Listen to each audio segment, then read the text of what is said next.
Hi guys, how's it going? Cook Beats here. In this video, we're going to talk about SP404SX.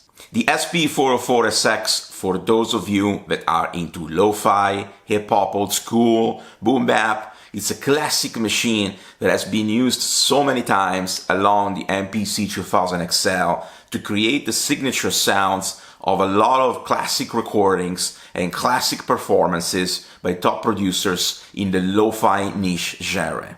Now, by lo-fi, what I mean is that these machines are quite old. Some of them are from the 90s. They're obviously not 100% digital, and what I mean is that they don't have a software or an operation system.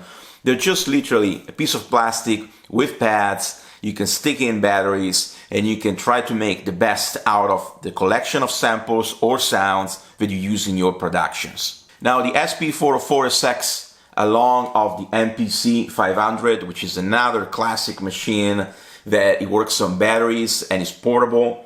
This is at the times where the MPC Live was not yet around, or the SP404 MK2 was not around.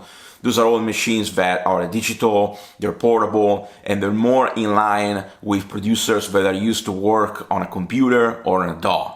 Now, the SP404SX, there are so many videos on YouTube that will tell you how to use this machine, the pros and cons. But in this video, I want to tell you how I use this machine and why I think it's still relevant if you are a multi-genre producer or if you work in the field of lo-fi and old school stuff. Now, the SP404SX obviously is notoriously hard to use if you want to chop samples, because this display is not like your laptop or computer display. It's very old school stuff where you can see only numbers and letters, and you have to tweak a lot of the knobs up here in order to make good chops. That's because the way most of the people use the SP404SX is by inserting the SD card with samples and loops that have been chopped on a computer. And you can do this in any DAW, or you can go on Splice on waves.com, download the sounds, create your own library, use all vinyl records. It doesn't matter what is the source as long as it's inspirational. And once you do that, download the free software for PC or Mac to prepare your chops and put into the SD card right here. Once you put the SD card into this machine, what you're going to do is that you're going to be able to leverage on what I think are the strong points of the SP404SX. The built-in effects and obviously the workflow approach of using these pads, which are not touch sensitive, they're literally just on and off pads, but they still give that vibe, that feeling that you're performing with an 100% hardware machine where you not have any distractions. There's no VSTs here.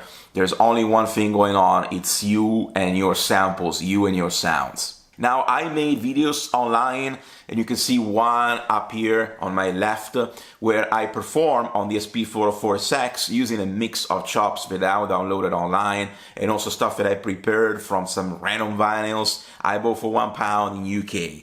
Now, in this performance, in this video, what I'm doing is that I'm showing one of the ways that I love to use the SP404SX, and it is to do live performances. Now, the SP404SX is a magic box if obviously you are one of those producers that are into the old school sounds, in being not perfect, in having chops or having transitions that are not 100% perfect. Because the beauty of this machine is obviously just like the MPC 2000 XL in having a sound which is considered lo-fi, low fidelity.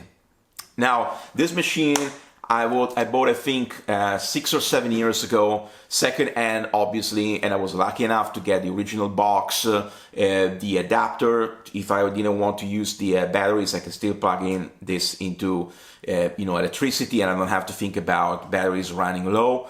And as all the knobs working, I've lost one of the knobs because this machine has been around with me for years on tour, on the road, but it's still working perfectly. And if you're considering buying one of these, please check the videos that I put in the description below. There's 2 tutorials that really show the pros and cons and what it feels like to work on an original SP404SX. Last point about this machine is that just like the MPCs in general, apart from the MPC Live, obviously, which is the new version of the MPC, the SB404SX is less for, I would say, the beatmakers that are into creating drum patterns, because these pads are not the same as the MPC pads. So stay tuned for more. I'll see you in the next episode. This podcast at the moment is an experiment, so you might have seen a lot of my episodes if you're watching this podcast at the end of 2023. I'll be talking about anything, from vinyl records, hardware stuff. You're gonna see a lot of gig reviews, a lot of on-the-road footage, and I'll do my best to document my journey, hoping to inspire people like you.